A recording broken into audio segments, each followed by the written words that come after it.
Guys, welcome to HardReset.Info channel. Today I have HUAWEI Nova 12i and I want to show you how to manage your data limits on this device. Our first step to manage it, we must open settings where we choose mobile network and their data usage.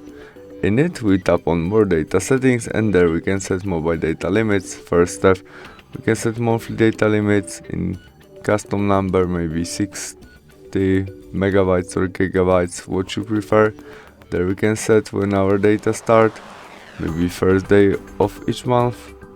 And there remainder we can set when we get reminder about our usage, maybe monthly reminder when we used 90% for example, and we can set our daily reminder when we use how many percent, and there we have how many percent is from our all data.